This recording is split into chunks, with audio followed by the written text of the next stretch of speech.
Suscríbete a Venganza Perfecta para más historias. Ahora, comencemos con esta. Capítulo 1. El fundamento. Theodore Neil siempre había creído en tres cosas: familia, deber y justicia. A los 38 años, el operativo de las fuerzas especiales había servido 4 turnos en Afganistán, ganado 2 corazones púrpura y construido una reputación como alguien que hacía las cosas cuando otros no podían. Pero su mayor logro no estaba escrito en ningún archivo militar. Era la vida que había construido con su esposa Clara y su hija de 16 años, Allison. La familia Neil vivía en una modesta casa de 2 pisos en Millbrook, Virginia, donde Clara trabajaba como profesora de inglés de secundaria y Allison sobresalía tanto en lo académico como en el atletismo.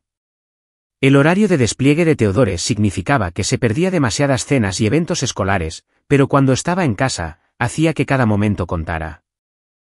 Panqueques los sábados por la mañana, ayudar a Allison con sus solicitudes para la universidad, paseos nocturnos con Clara. Estos eran los momentos que lo mantenían con los pies en la tierra en medio del caos de la vida militar.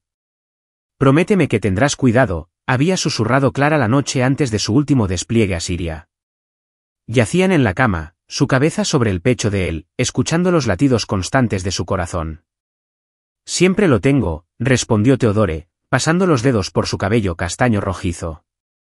6 meses y estaré de vuelta para la graduación de Allison. Ha crecido tanto mientras has estado fuera, dijo Clara en voz baja. A veces la pillo mirando tu foto con una expresión como si estuviera tratando de memorizar tu cara. La mandíbula de Theodore se tensó. La culpa de perderse gran parte de la vida de su hija era un peso constante. Después de este despliegue, voy a solicitar un puesto en el país, entrenando a nuevos reclutas. Quizás sea hora de ser el padre que se merece. Lo que Theodore no sabía era que el senador Win Bradley había estado observando a su familia durante meses. El poderoso político, conocido por su plataforma de valores familiares y su influencia sobre los contratos de defensa, tenía un hijo con una enfermedad particular. Cody Bradley, de 24 años y ya protegido por la corrupción de su padre de 3 acusaciones anteriores, había desarrollado una obsesión por las hijas de los soldados desplegados. La vulnerabilidad, el aislamiento, alimentaba algo oscuro en él. Allison Neil, con su brillante sonrisa y su evidente anhelo por su padre ausente, había llamado la atención de Cody en un evento de caridad donde Clara trabajaba como voluntaria.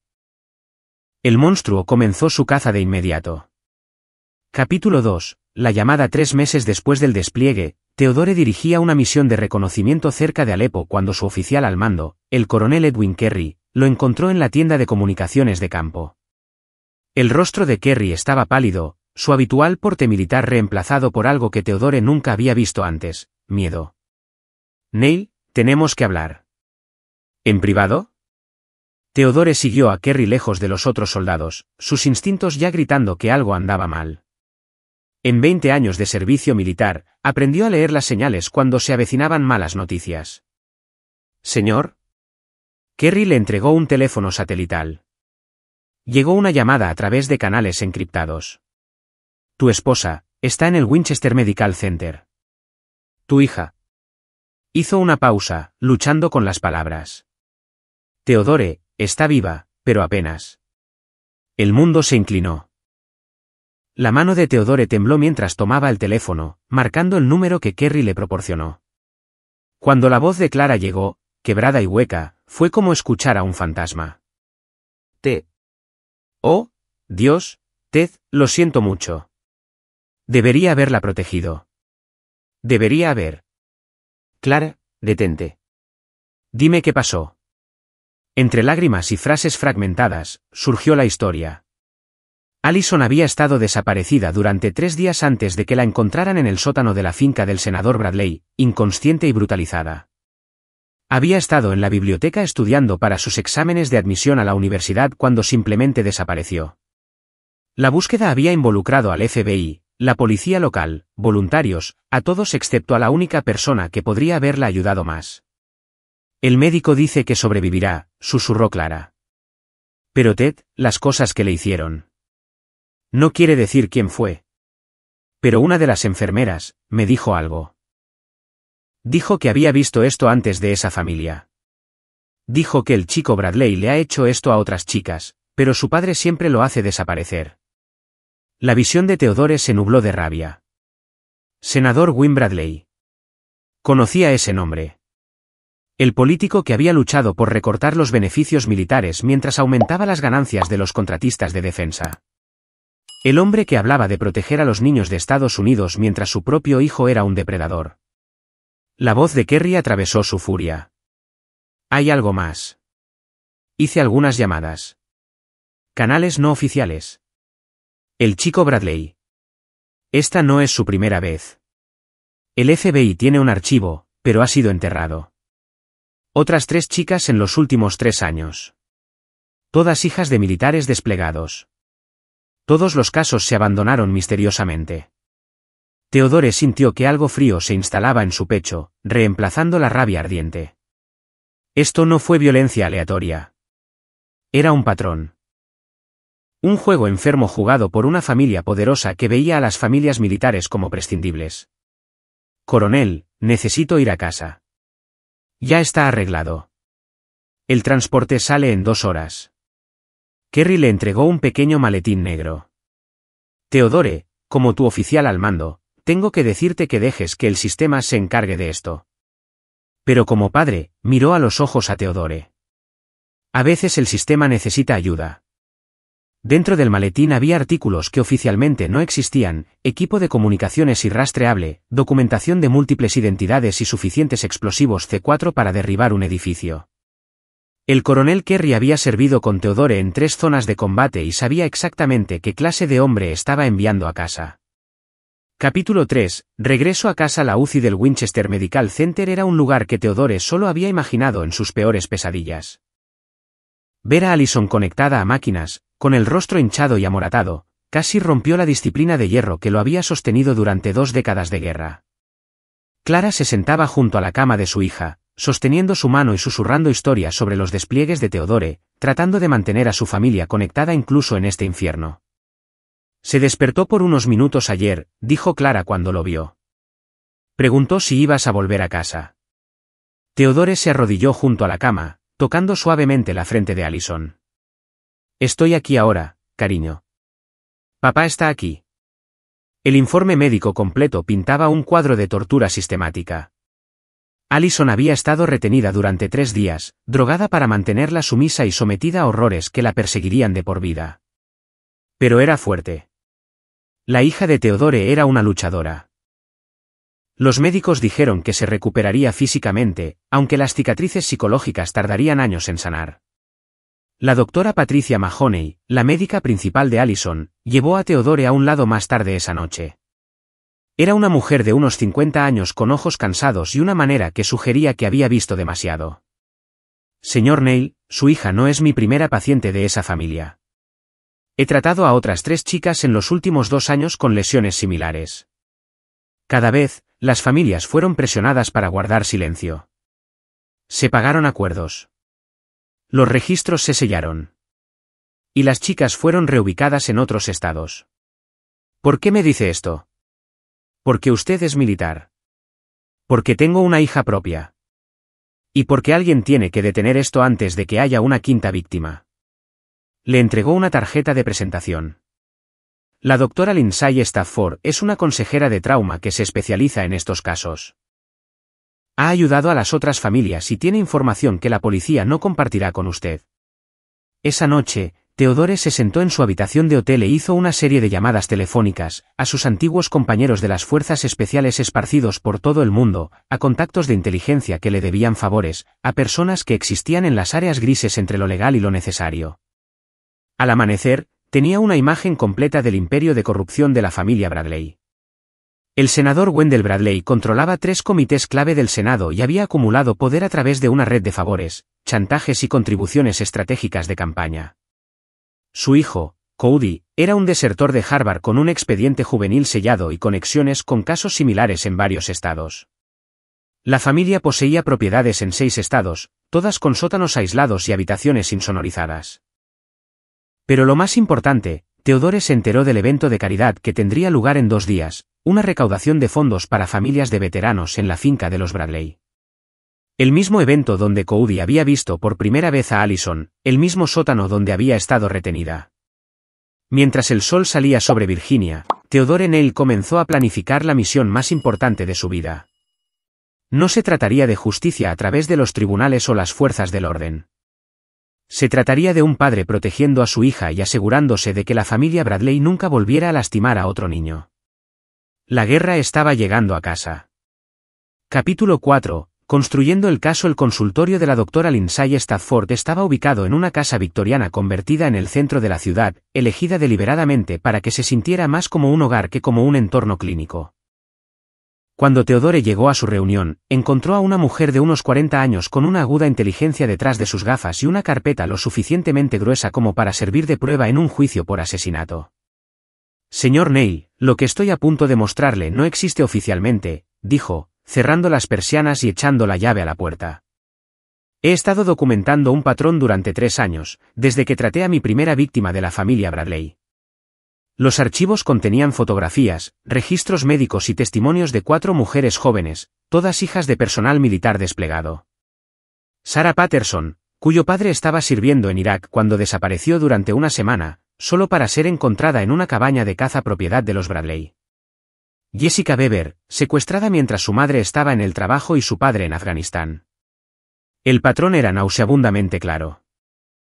Cody Bradley se dirigía específicamente a las familias militares cuando los padres estaban desplegados y las madres estaban aisladas. A cada familia se le acercaba a los pocos días del incidente, explicó la doctora Stafford. Grandes acuerdos financieros, asistencia para la reubicación, nuevas identidades si las querían, todo a cambio de silencio y registros sellados. ¿Y aceptaron? Señor Neil, estas familias estaban destrozadas. Sus hijas estaban traumatizadas. No tenían recursos para luchar contra un senador poderoso, y se les ofreció la oportunidad de empezar de nuevo en un lugar seguro. Pero 3 de ellas han estado en contacto conmigo. Quieren justicia, pero tienen pánico a las represalias. Theodore estudió las fotografías de las otras víctimas, mujeres jóvenes que se parecían notablemente a Allison.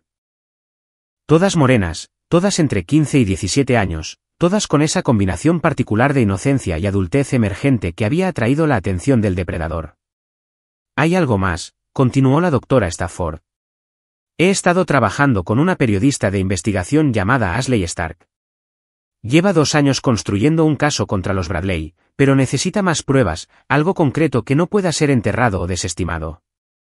Ashley Stark resultó ser una ex-reportera del Washington Post que había dejado los medios de comunicación convencionales después de que sus editores mataran su primera investigación sobre los Bradley. Ahora trabajaba de forma independiente, financiada por una red de organizaciones de derechos de las víctimas y donantes adinerados que preferían permanecer en el anonimato. Los Bradley tienen tentáculos por todas partes, explicó Ashley cuando se encontraron en un restaurante a las afueras de la ciudad.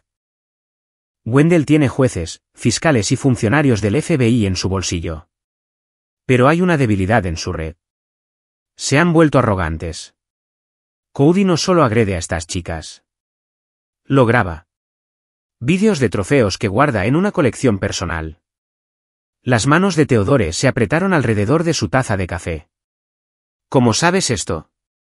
Porque he estado dentro de su sistema. No físicamente, sino electrónicamente. Tengo un contacto, alguien que solía trabajar para ellos y vio demasiado. Me han estado pasando información, incluida la ubicación del servidor privado de Cody donde guarda su colección. El contacto resultó ser Timothy Olan, un ex especialista en TI que había trabajado en los sistemas de seguridad de la finca de los Bradley antes de que su conciencia se apoderara de él. Olan había descubierto los vídeos de Cody mientras realizaba un mantenimiento de rutina y había estado copiando archivos en silencio desde entonces, esperando el momento adecuado para exponer la verdad. Puedo darte acceso al servidor, le dijo Olan a Theodore durante una reunión clandestina en un aparcamiento, pero tiene que ser durante el evento de caridad, cuando la seguridad se centre en las áreas públicas. Tendrías 15, quizás 20 minutos en la oficina privada de Cody antes de que alguien se dé cuenta. Theodore empezaba a ver la forma de un plan. El evento de caridad proporcionaría cobertura para la infiltración, y las pruebas en el servidor de Cody serían suficientes para destruir a la familia Bradley de forma permanente. Pero también sabía que las pruebas por sí solas podrían no ser suficientes. Hombres como Wendell Bradley habían sobrevivido a escándalos de corrupción antes. Esto tenía que ser más grande, más permanente. Esa noche, Theodore se reunió con su antiguo compañero de equipo, Will Soto, que había dejado el ejército después de su último despliegue juntos. Will ahora trabajaba en seguridad privada, pero mantenía contactos en toda la comunidad de inteligencia. «Estás hablando de derribar a un senador en funciones», dijo Will después de que Theodore le expusiera su plan. «Incluso con pruebas, incluso con múltiples testigos, tipos como Bradley tienen formas de hacer desaparecer los problemas. Entonces nos aseguraremos de que no pueda desaparecer esta vez». Will estudió el rostro de su antiguo compañero de equipo y reconoció la mirada. Theodore Neil ya no pensaba como un soldado que sigue las reglas de enfrentamiento. Pensaba como un padre que protege a su familia, y eso lo convertía en la persona más peligrosa de Virginia. ¿Qué necesitas? Capítulo 5. La red en 48 horas. Theodore había reunido un equipo que existía fuera de los canales oficiales, pero que operaba con precisión militar. Soto se encargaba de la electrónica y la vigilancia. Ken Hancock, un ex experto en explosivos del ejército que ahora trabajaba en la construcción, proporcionaba experiencia técnica. Al Bridges, un francotirador condecorado convertido en investigador privado, aportaba habilidades de vigilancia y reconocimiento. Pero la incorporación más importante a la red de Theodore fue la propia Clara. «No voy a quedarme de brazos cruzados mientras arriesgas todo por nuestra hija», le dijo con firmeza. «Conozco gente en esta ciudad, profesores, enfermeras, trabajadores sociales, gente que ha visto de cerca la influencia de la familia Bradley, pero que tenía demasiado miedo para hablar». La red de Clara demostró ser inestimable. A través de sus conexiones, se enteraron de que el evento de caridad incluiría a varios invitados de alto perfil, incluido un juez federal que desestimó casos anteriores contra Cody Bradley y el fiscal de distrito que se había negado a procesar. Más importante aún, descubrieron que Cody se había jactado ante sus amigos de tener una invitada especial para la noche, insinuando que planeaba agredir a otra víctima durante el mismo evento destinado a apoyar a las familias de militares. Se reveló que el objetivo era Melanie Winter, una joven de 17 años cuyo padre acababa de ser desplegado en Somalia. Cody la había conocido cuando ella se había ofrecido como voluntaria en otro evento de caridad, y la había estado preparando durante semanas a través de las redes sociales y encuentros casuales cuidadosamente orquestados. «No podemos simplemente reunir pruebas», se dio cuenta Theodore. «Tenemos que evitar que cree otra víctima».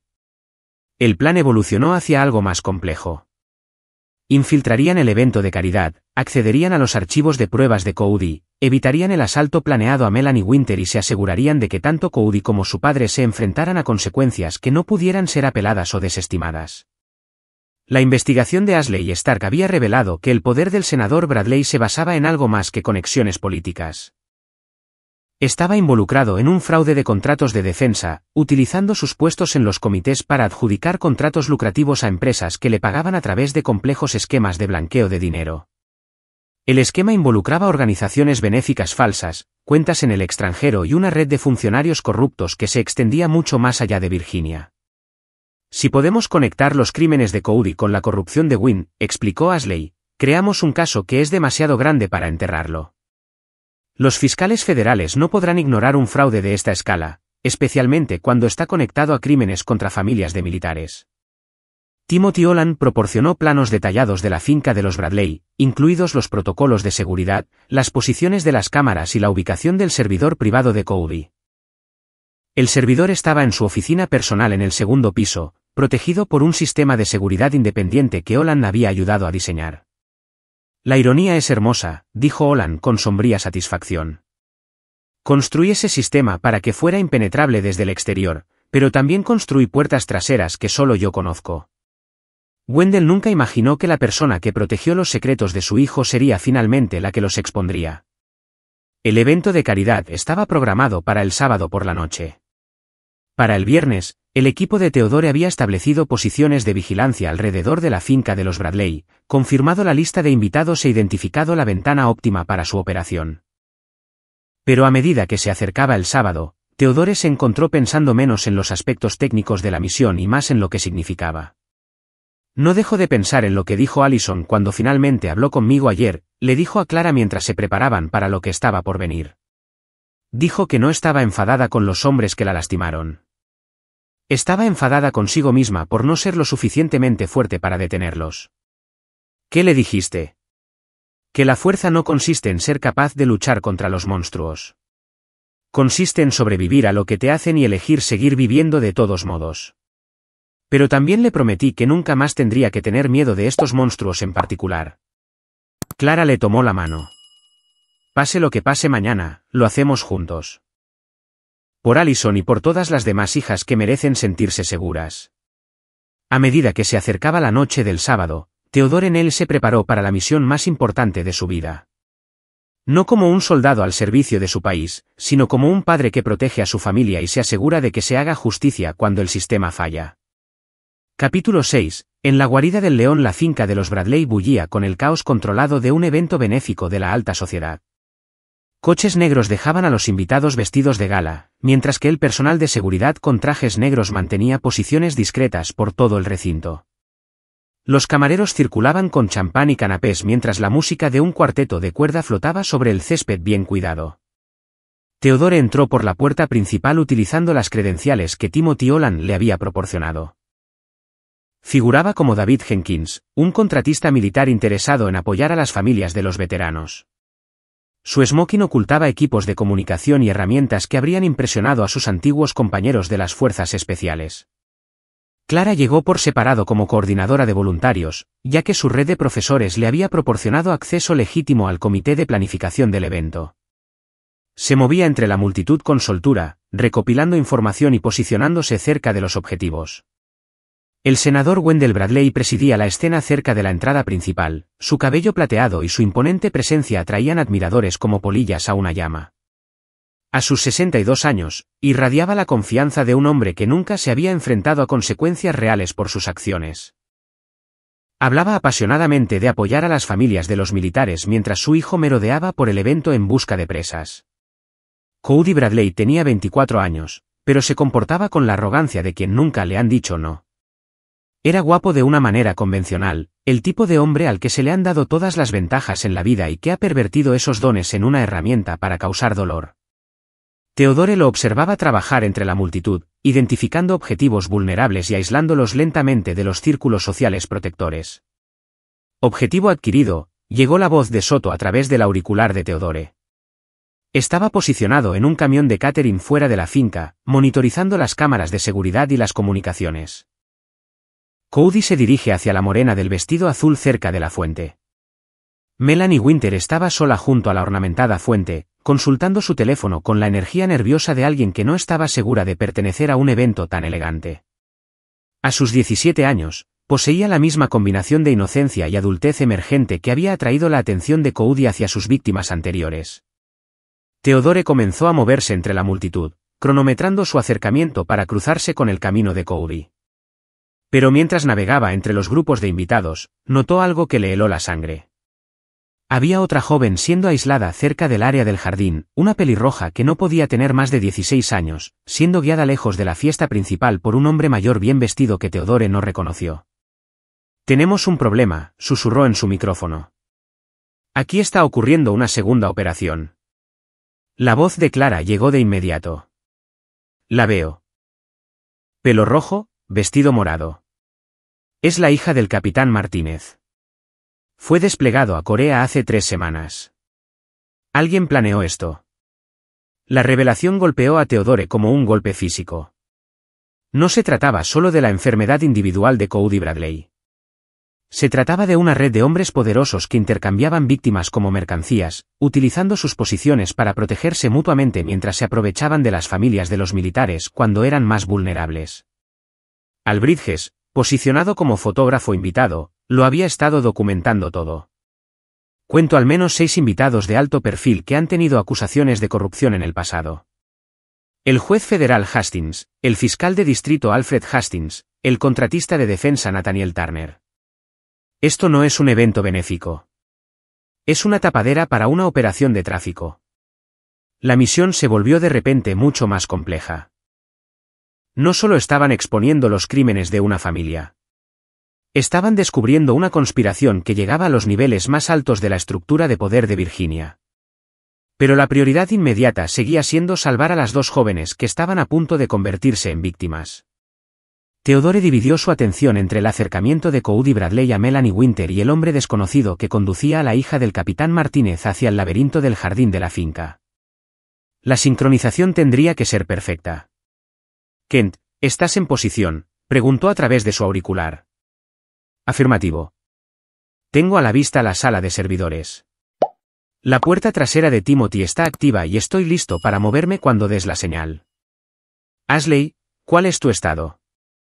«Estoy con el personal del catering, pero he identificado a otros 3 periodistas entre la multitud. Ya no se trata solo de reunir pruebas. Estamos a punto de exponer una red que incluye a jueces en funciones y fiscales federales».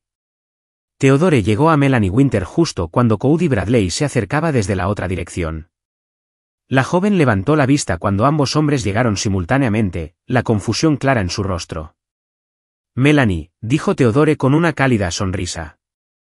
«Tu padre me pidió que te echara un vistazo. Soy David Jenkins. Serví con el capitán Winter en Afganistán». La expresión de Cody se ensombreció al ver que su presa estaba repentinamente protegida. «Lo siento, pero Melanie y yo estábamos a punto de...». «En realidad», interrumpió Melanie, con evidente alivio en su voz, «me encantaría escuchar historias sobre mi padre. Nunca habla de su despliegue». Mientras Theodore conversaba con Melanie sobre el servicio de su padre, utilizando detalles proporcionados por la investigación de Clara, observaba atentamente la reacción de Cody Bradley. El depredador estaba frustrado pero no disuadido. Ya estaba escaneando la multitud en busca de objetivos alternativos. Pero Theodore tenía un plan diferente para Cody Bradley. A través de su auricular, dio una señal que lo cambiaría todo.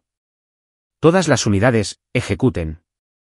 Capítulo 7. Comienza el ajuste de cuentas. Lo que sucedió a continuación se desarrolló con la precisión de una operación militar combinada con la furia de la venganza de un padre.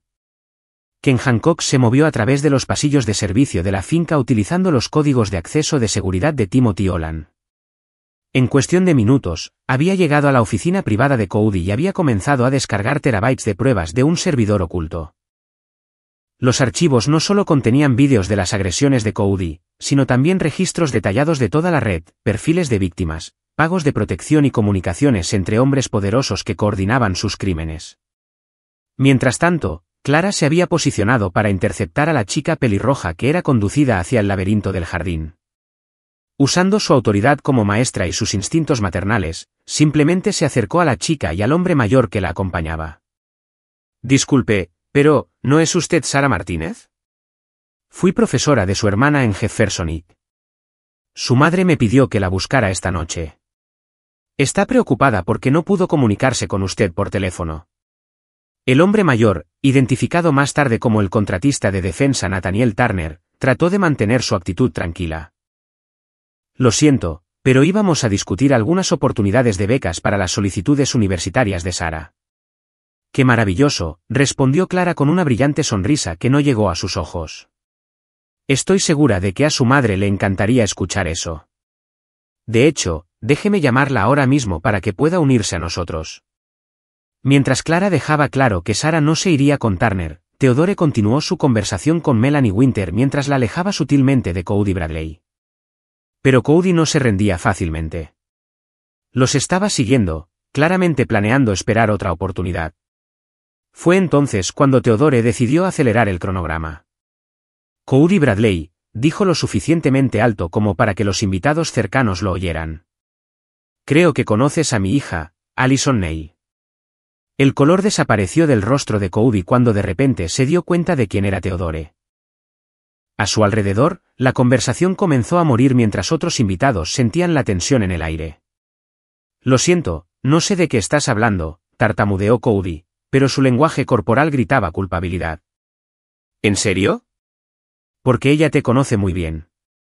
Pasó 3 días en el sótano de tu familia, y nunca olvidará tu cara».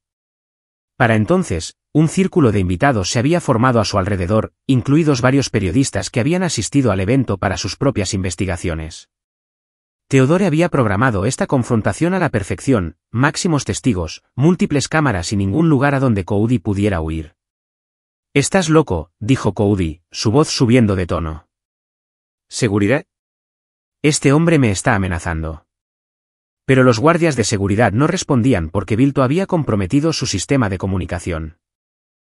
E incluso si hubieran respondido, se habrían encontrado frente a agentes federales que habían estado esperando exactamente este momento.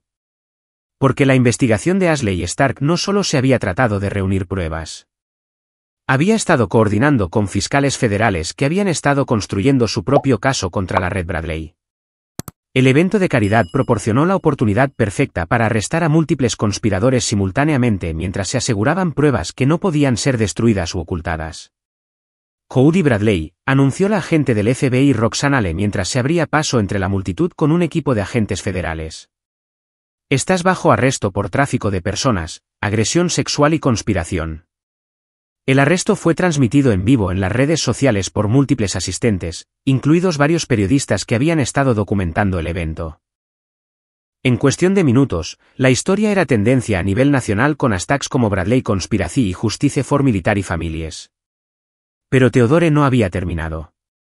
Mientras esposaban a Cody, se acercó al senador Wendell Bradley, que había estado observando la escena con creciente horror. Senador Bradley, dijo Theodore con una calma mortal, su hijo violó a mi hija, y quiero que sepa que todo lo que construyó, todo lo que logró, todo lo que es, todo se va a quemar por lo que su familia le hizo a las familias de los militares. El rostro de Wendell Bradley mostraba una mezcla de rabia y miedo. No tienes idea de con quién estás tratando. Tengo conexiones en todos los niveles del gobierno. Esto desaparecerá como todo lo demás. No, respondió Theodore. No lo hará. Porque esta vez las pruebas ya son públicas. Esta vez hay demasiados testigos, y esta vez te enfrentas a un padre que no tiene nada que perder. Mientras los agentes federales comenzaban a arrestar a otros miembros de la conspiración, Theodore sacó su teléfono y llamó a su hija. Allison, soy papá. Se acabó, cariño. El hombre que te lastimó nunca volverá a lastimar a nadie. Capítulo 8. Justicia servida. Las siguientes 72 horas transformaron el escándalo de los Bradley de una noticia local en un ajuste de cuentas nacional con el poder, el privilegio y la explotación sistemática de las familias de militares. Las pruebas del servidor de Cody proporcionaron a los fiscales un caso hermético que incluía registros detallados de docenas de agresiones en varios estados. Pero lo más importante, la red de conspiradores comenzó a delatarse mutuamente a medida que los investigadores federales ofrecían acuerdos de culpabilidad a cambio de testimonio. El juez Alfred Hastings, enfrentando sus propios cargos por desestimar casos contra la conspiración, proporcionó pruebas de cómo operaba la red. El contratista de defensa Nathaniel Turner reveló la estructura financiera que había mantenido la conspiración financiada y protegida. Theodore pasó esos días con su familia, viendo a Allison fortalecerse a medida que se difundía la noticia del arresto de su agresor. El saber que había ayudado a salvar a otras chicas le dio un sentido de propósito que comenzó a curar heridas que quizás nunca se cerrarían por completo. Quiero testificar, les dijo a Theodore y Clara al tercer día después de los arrestos. No solo sobre lo que me pasó a mí, sino sobre por qué no podemos permitir que gente como ellos se salga con la suya. El juicio se convirtió en una sensación mediática, con el testimonio de Allison sirviendo como el centro emocional que humanizó a las víctimas y galvanizó la opinión pública. Su fuerza en el estrado de los testigos, combinada con la abrumadora evidencia de abuso sistemático, hizo que la condena fuera inevitable. Cody Bradley recibió cadena perpetua sin posibilidad de libertad condicional. El senador W.Y.N. Bradley fue sentenciado a 25 años por cargos de corrupción y conspiración. Los otros miembros de la red recibieron sentencias que iban de 10 a 15 años, desmantelando efectivamente una empresa criminal que había operado durante casi una década. Pero para Theodore, la victoria legal era menos importante que lo que representaba para el futuro de su familia. Allison fue aceptada en la Universidad de Yale con una beca completa, en parte basada en su ensayo sobre cómo sobrevivir al trauma y luchar por la justicia. Clara recibió un ascenso a directora de su escuela, donde implementó nuevos programas para apoyar a las familias de militares durante los despliegues. Y el propio Theodore cumplió su promesa de pasar a un puesto en el país, aceptando un papel de entrenamiento de nuevos reclutas de las fuerzas especiales en Fort Bragg. Por primera vez en 20 años, estaría en casa para cenar todas las noches y presente en cada momento importante en la vida de su hija. La pieza final de la justicia llegó 6 meses después, cuando el Congreso aprobó la Ley de Protección de las Familias de Militares, inspirada en gran medida en el caso Bradley. La legislación creó nuevos mecanismos de supervisión para los casos que involucran a familias de militares y estableció la jurisdicción federal para los delitos dirigidos a los familiares de los miembros del servicio desplegados. Theodore estuvo presente cuando se firmó el proyecto de ley, de pie junto a las familias de las otras víctimas que habían encontrado el valor para presentarse después de que se expusiera la conspiración. La doctora Lindsay Stafford también estaba allí, junto con Ashley Stark, cuya investigación había proporcionado la base para todo lo que siguió. ¿Sabes cuál es la mejor parte?, dijo Ashley mientras observaban la ceremonia de firma. Los Bradley pensaban que eran intocables porque se aprovechaban de las familias de los militares cuando los padres estaban desplegados. Nunca imaginaron que uno de esos padres volvería a casa y destruiría todo lo que habían construido. Theodore asintió, viendo a Allison reír con los otros sobrevivientes mientras celebraban la legislación que protegería a las futuras víctimas. Cometieron un error crítico en su planificación. ¿Cuál? Olvidaron que los soldados no solo luchan por su país, luchan por sus familias. Y cuando amenazas a la familia de un soldado, más vale que estés preparado para la guerra. Capítulo 9. Secuelas. 2 años después, Theodore Neil estaba en la ceremonia de graduación en Fort Bragg, viendo a una nueva clase de operadores de fuerzas especiales recibir sus boinas verdes. Como su instructor, los había presionado más de lo que creían posible. Pero también les había enseñado algo más allá de las tácticas militares. La importancia de proteger a aquellos que no podían protegerse a sí mismos. Allison estaba en casa de Yale para la ceremonia. Ahora era una joven segura de sí misma que estudiaba relaciones internacionales con planes de trabajar en la defensa de las víctimas después de la graduación. Las cicatrices de su terrible experiencia todavía estaban allí, pero se habían convertido en parte de su fuerza en lugar de una fuente de vergüenza. Había escrito un libro sobre su experiencia que se había convertido en lectura obligatoria en las academias militares de todo el país. Clara había revolucionado los programas de apoyo para familias de militares en Virginia, creando redes que aseguraban que ninguna familia se enfrentara sola al despliegue. Su trabajo había sido reconocido a nivel nacional y había sido invitada a hablar en conferencias en todo el país sobre la protección de poblaciones vulnerables. La finca de los Bradley había sido confiscada por el gobierno federal y convertida en un centro de tratamiento para víctimas de trata y agresión. El sótano de Cody Bradley, donde tantas mujeres jóvenes habían sufrido, había sido completamente demolido y reemplazado por un jardín conmemorativo en honor a todas las víctimas de la violencia sexual. En cuanto a la propia familia Bradley, se habían convertido en una historia con moraleja sobre las consecuencias del poder y el privilegio sin control. Wendell Bradley murió en una prisión federal a los 18 meses de su sentencia, su imperio de corrupción se había derrumbado por completo. Cody Bradley permaneció en régimen de aislamiento para su propia protección, ya que la noticia de sus crímenes lo había convertido en un objetivo entre la población carcelaria. Pero para Theodore, la verdadera victoria no estaba en la caída de su enemigo. Estaba en la vida que había reconstruido con su familia. Los panqueques de los sábados por la mañana se habían reanudado. Estuvo presente en cada evento escolar, cada hito, cada momento ordinario que hacía que la vida valiera la pena. El guerrero que había pasado 20 años luchando en guerras en el extranjero finalmente había ganado la batalla más importante de su vida. Papá, dijo Allison mientras caminaban por la base después de la ceremonia de graduación. He estado pensando en algo. ¿En qué, cariño? Solía estar enfadada porque no estabas allí cuando sucedió. Pensé que tal vez si hubieras estado en casa, podrías haberme protegido. Theodore dejó de caminar, la vieja culpa surgiendo en su pecho. Allison, déjame terminar, interrumpió ella suavemente. Me doy cuenta de que sí me protegiste. Quizás no de la manera que hubieras preferido, pero te aseguraste de que lo que me pasó a mí nunca le pudiera pasar a nadie más. Convertiste lo peor que le pasó a nuestra familia en algo que salvó a otras familias. Theodore sintió que las lágrimas le picaban en los ojos mientras miraba a su hija. Ya no era la chica rota en una cama de hospital, sino una joven que transformó su trauma en un propósito.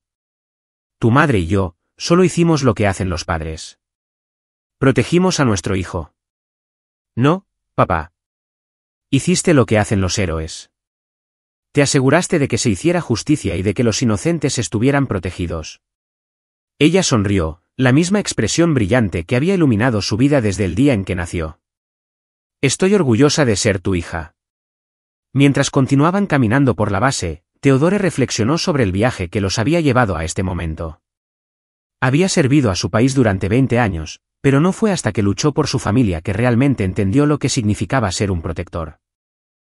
La conspiración Bradley había sido desmantelada, sus víctimas habían encontrado justicia y nuevas leyes protegían a las familias de militares de depredadores similares.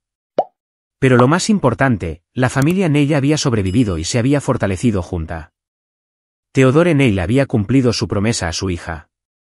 Los monstruos que la lastimaron se habían ido, y ella nunca más tendría que tenerles miedo.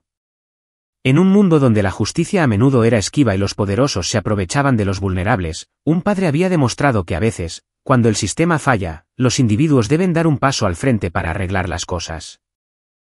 El ajuste de cuentas estaba completo y la familia Neil estaba finalmente, verdaderamente en casa. Epílogo, legado de justicia. 5 años después, la sala del tribunal en Alexandria, Virginia, estaba abarrotada de espectadores, medios de comunicación y observadores legales mientras el último acusado en lo que se había conocido como la conspiración de las familias de militares recibía su sentencia. La jueza Venice Willis, ella misma una veterana militar, miró al último miembro restante de la red Bradley con un desprecio no disimulado. Travis Spaulding ha sido declarado culpable de conspiración, crimen organizado y complicidad en el tráfico de personas. Este tribunal lo condena a 15 años en una prisión federal sin posibilidad de libertad condicional. Desde la galería, Theodore Neil observaba con tranquila satisfacción cómo se encerraba la última pieza de la conspiración. Spaulding había sido un abogado de la familia Bradley que había ayudado a encubrir crímenes durante casi una década. Pero también había sido el más difícil de atrapar. Lo suficientemente inteligente como para distanciarse de las pruebas directas mientras orquestaba la maquinaria legal que había protegido a la red. Junto a Theodore se sentaba la doctora Lindsay Stafford, ahora directora de un Centro Nacional de Trauma para Familias de Militares, una organización que había surgido directamente del caso Bradley. En la fila detrás de ellos, Ashley Stark se ajustaba las gafas mientras tomaba notas para lo que se convertiría en el capítulo final de su libro, El ajuste de cuentas, como un padre derribó una conspiración. Son todos, susurró la doctora Stafford mientras observaban a Spaulding ser conducido con grilletes. 17 acusados, 17 condenas. Sin acuerdos de culpabilidad que permitieran a nadie salir libre. Theodore asintió, pero su atención se centró en la joven sentada en la primera fila de la galería. Melanie Winter, ahora de 22 años y recién graduada de la Facultad de Derecho de Georgetown, había asistido a todas las audiencias de sentencia. Se había convertido en una defensora de las víctimas por derecho propio, trabajando para cambiar las leyes y apoyar a otros sobrevivientes. Después de la audiencia, Theodore se encontró rodeado de rostros familiares en el vestíbulo del juzgado.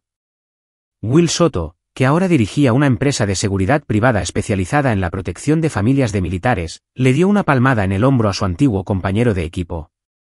Cuesta creer que hayan pasado 5 años desde aquella noche en la finca de los Bradley, dijo Will. A veces parece que fue ayer. A veces parece que ha pasado toda una vida. Ken Hancock, que había aprovechado su papel en la exposición de la conspiración para labrarse una exitosa carrera en consultoría de ciberseguridad, se unió a la conversación. Los efectos dominó todavía se están extendiendo. Recibo llamadas todos los meses de agencias de aplicación de la ley que quieren ayuda con casos similares. Resulta que la red Bradley no era única, solo estaba mejor protegida que la mayoría. Pero el verdadero testimonio del impacto del caso no estaba en el juzgado. Estaba en las vidas que se habían reconstruido y en los sistemas que se habían reformado. 8 años después, Clara Neil Patterson estaba en el podio de la conferencia anual de la Asociación Nacional de Educación, mirando a una audiencia de 3.000 maestros, consejeros y administradores. A sus 45 años, se había convertido en una de las voces más respetadas en la política educativa, particularmente en lo que respecta a la protección de los estudiantes vulnerables. La Ley de Protección de las Familias de Militares no solo cambió la forma en que manejamos los casos que involucran a miembros del servicio desplegados, dijo a la audiencia. Cambió la forma en que pensamos sobre la responsabilidad institucional de proteger a los niños. Cada maestro en esta sala ahora tiene herramientas y protocolos que no existían hace 8 años. En la audiencia, Theodore observaba a su esposa con el mismo orgullo que había sentido el día de su boda 22 años antes. Clara había adoptado su apellido de soltera profesionalmente después de que su trabajo obtuviera reconocimiento nacional. Aunque seguía siendo Clara Nell en su vida personal, sus programas de apoyo a las familias de militares habían sido adoptados en 43 estados y con frecuencia la invitaban a hablar en las sesiones informativas del Pentágono sobre la preparación de las familias. Después de su presentación, caminaron juntos por el centro de Denver, donde se celebraba la conferencia. A los 55 años, Theodore tenía mechones plateados en su cabello oscuro y líneas de expresión alrededor de sus ojos que hablaban de un hombre que había encontrado la paz después de la guerra. Allison llamó esta mañana, dijo Clara mientras encontraban un restaurante tranquilo para cenar. Quería que supiéramos que el documental lo va a comprar Netflix. El documental era el proyecto final de Allison en Yale, un examen exhaustivo de cómo las familias de militares se habían organizado para impulsar un cambio legislativo después del caso Bradley. Ahora con 24 años y trabajando para la Misión de Justicia Internacional, Allison había canalizado su experiencia en una carrera de lucha contra la trata de personas a escala mundial. También dijo algo interesante, continuó Clara. Ha estado en contacto con Sarah Patterson. ¿Recuerdas a la primera víctima que trató la doctora Stafford? Sarah se presenta a la legislatura estatal en Colorado con una plataforma de defensa de las víctimas y apoyo a las familias de militares. Theodore sonrió. Sarah Patterson tenía 17 años cuando Cody Bradley la agredió. Una joven destrozada cuyo padre militar había estado sirviendo en Irak. Ahora tenía 26 años, era abogada y defensora que había encontrado fuerza en su supervivencia. Así es como se ve realmente la justicia, dijo Theodore. No solo el castigo para los perpetradores, sino el empoderamiento para los sobrevivientes. 10 años después, la Fundación Theodore y Clara Nell ocupaba un almacén reconvertido en Richmond, Virginia, con sus paredes cubiertas de fotografías de familias de militares que habían sido ayudadas por sus programas. Theodore, ahora con 57 años y retirado del servicio activo, pasaba sus días dirigiendo programas de capacitación para agentes del orden, enseñándoles a reconocer y responder a los delitos dirigidos a las familias de militares. Pero hoy era especial. Hoy se cumplía el 10º aniversario de los arrestos de los Bradley, y sobrevivientes de todo el país se habían reunido para una ceremonia de conmemoración que se había convertido en una tradición anual. Allison, ahora con 26 años y recién casada con un compañero de la Misión de Justicia Internacional, fue la oradora principal de la ceremonia. Mientras se paraba ante una audiencia de sobrevivientes, defensores, agentes del orden y familias de militares, encarnaba la transformación que era posible cuando el trauma se encontraba con un propósito. Hace 10 años, yo era una chica rota de 16 años que pensaba que su vida había terminado, comenzó Allison, su voz fuerte y clara. Me culpé a mí misma por lo que pasó. Culpé a mi padre por no estar allí para protegerme. Culpé a un sistema que parecía diseñado para proteger a los hombres poderosos en lugar de a las mujeres vulnerables. En la primera fila, Theodore y Clara se tomaron de la mano mientras escuchaban hablar a su hija. Detrás de ellos se sentaban docenas de otras sobrevivientes, mujeres que habían encontrado fuerza en la experiencia compartida y propósito en la defensa. Pero aprendí algo importante en los años que siguieron, continuó Allison. La justicia no es solo castigo. Es transformación. Se trata de tomar las peores cosas que nos sucedieron y usarlas para proteger a otros de experimentar el mismo dolor. La doctora Lindsay Stafford, ahora en sus 50 y reconocida internacionalmente por su trabajo con sobrevivientes de la trata, se secó las lágrimas mientras escuchaba. A su lado estaba sentada Ashley Stark, cuyo libro sobre el caso había ganado un premio Pulitzer e inspirado a una generación de periodistas de investigación a examinar cómo el poder protege a los depredadores. Pero quizás el momento más conmovedor llegó cuando Melanie Winter subió al escenario.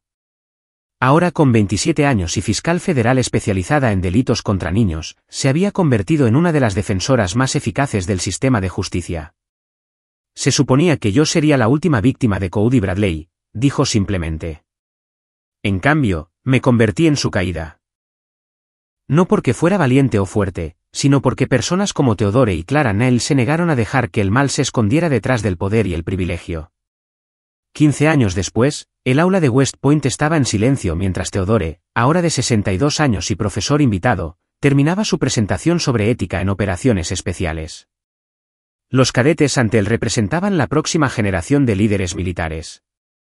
Hombres y mujeres jóvenes que se enfrentarían a desafíos morales en entornos donde las reglas no siempre estaban claras. Algunos de ustedes se encontrarán en situaciones en las que el sistema falle, les dijo Theodore, donde las políticas y los procedimientos no son suficientes para proteger a personas inocentes. En esos momentos, tendrán que decidir qué tipo de líder quieren ser. Una joven cadete levantó la mano. Señor, ¿qué hace cuando seguir las órdenes significa permitir que continúe la injusticia? Theodore consideró la pregunta cuidadosamente. Encuentras una manera de servir tanto al deber como a la conciencia.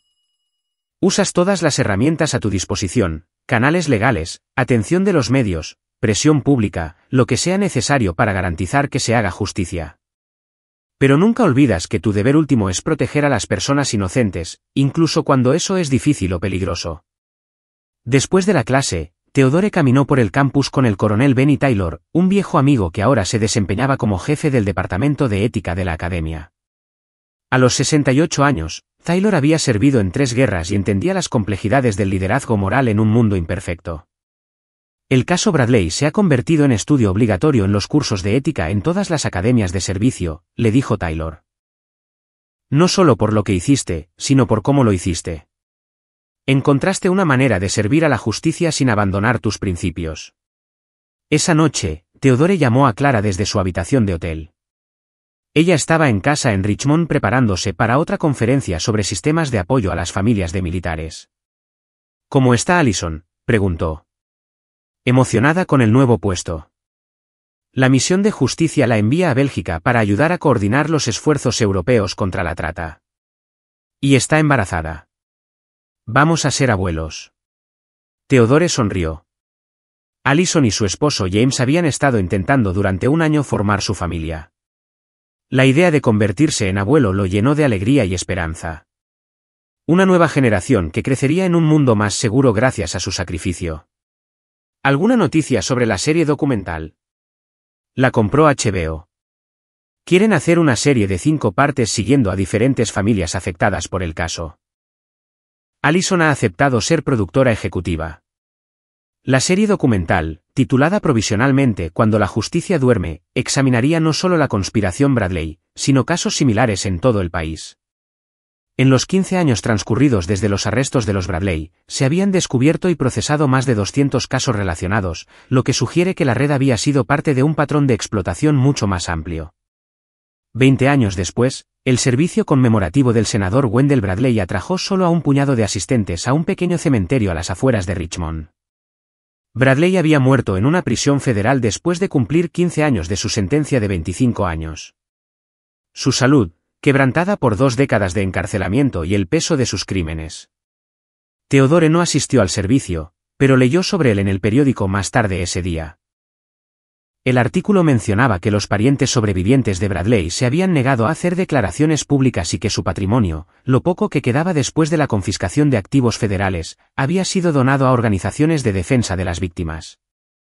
Cody Bradley permaneció en régimen de aislamiento en ADX Florence, la prisión federal de máxima seguridad en Colorado. Ahora con 44 años, había pasado casi la mitad de su vida en prisión y nunca volvería a ver la libertad. Los informes sugerían que se había vuelto cada vez más aislado y paranoico, ya no era el depredador confiado que había aterrorizado a las familias de los militares. Pero para Theodore, ahora con 67 años y disfrutando de su jubilación, la verdadera medida de la victoria no estaba en la caída de su enemigo. Estaba en la vida que había construido con su familia y en el legado que crearon juntos. Allison, ahora de 36 años, dirigía la División Europea de la Misión de Justicia Internacional desde su base en Bruselas. Ella y James tenían 3 hijos, y visitaban Richmond todos los veranos para que los nietos pasaran tiempo con Theodore y Clara. Clara, a los 65 años, se había retirado del trabajo de defensa activa, pero continuaba sirviendo en las juntas directivas de varias organizaciones que apoyaban a las familias de militares. Sus programas habían sido adoptados internacionalmente y había sido honrada por 3 presidentes por sus contribuciones al bienestar de las familias de militares. La doctora Lindsay Stafford se había jubilado el año anterior, pero el centro de trauma que llevaba su nombre continuaba atendiendo a cientos de familias anualmente. Ashley Stark se había convertido en una autora de bestsellers y documentalista, utilizando su plataforma para exponer la corrupción y abogar por los derechos de las víctimas. Pero quizás el legado más significativo era visible en los jóvenes que se habían inspirado en el caso para seguir carreras en la justicia y la defensa. Decenas de fiscales, trabajadores sociales, consejeros y agentes del orden citaron el caso Bradley como su motivación para ingresar al servicio público. En una cálida tarde a finales de septiembre, exactamente 20 años después del evento de caridad que lo había cambiado todo, Theodore y Clara se sentaron en el porche trasero viendo a su nieto menor jugar en el patio. A los 3 años, el pequeño Theodore James Patterson llevaba el nombre de su abuelo y la determinación de su madre. ¿Alguna vez te arrepientes?, preguntó Clara, refiriéndose al camino que habían elegido 2 décadas antes. La publicidad, la atención, que nuestras vidas fueran examinadas tan de cerca. Theodore consideró la pregunta mientras observaba a su nieto perseguir luciérnagas en el crepúsculo. Lamento que tuviéramos que pasar por eso. Lamento que Allison sufriera. Lamento que otras familias experimentaran un trauma similar. Pero no me arrepiento de haber luchado, incluso sabiendo lo que nos costó. Especialmente sabiendo lo que nos costó. Porque mira lo que ganamos. Hizo un gesto hacia su nieto, luego hacia la casa donde las fotografías documentaban 2 décadas de hitos familiares, graduaciones, bodas, nacimientos, logros. Ganamos una vida que vale la pena vivir. Ganamos justicia. Ganamos el conocimiento de que protegimos a otras familias de experimentar lo que nosotros pasamos. A medida que las estrellas aparecían en lo alto, Theodore reflexionó sobre el viaje que los había llevado a este momento. Había pasado 30 años como soldado. Pero su batalla más importante no se había librado en un campo de batalla extranjero, sino en los tribunales y las comunidades de su estado natal. La conspiración Bradley ya era historia. Sus miembros, muertos, encarcelados o irrelevantes. Pero los sistemas que habían creado para prevenir tragedias similares perdurarían por generaciones. Las familias de los militares nunca más se enfrentarían a tales depredadores sin protección y apoyo. Al final, esa fue la verdadera victoria de Theodore Ney. No la destrucción de sus enemigos, sino la construcción de algo mejor en su lugar. Un legado de justicia que protegería a los inocentes mucho después de que él se hubiera ido. El ajuste de cuentas estaba completo y sus efectos resonarían en la historia. Aquí es donde nuestra historia llega a su fin. Comparte tus pensamientos en la sección de comentarios. Gracias por tu valioso tiempo. Si disfrutaste de esta historia, asegúrate de suscribirte a este canal. Eso me ayudaría mucho. Haz clic en el vídeo que ves en la pantalla y te veré allí.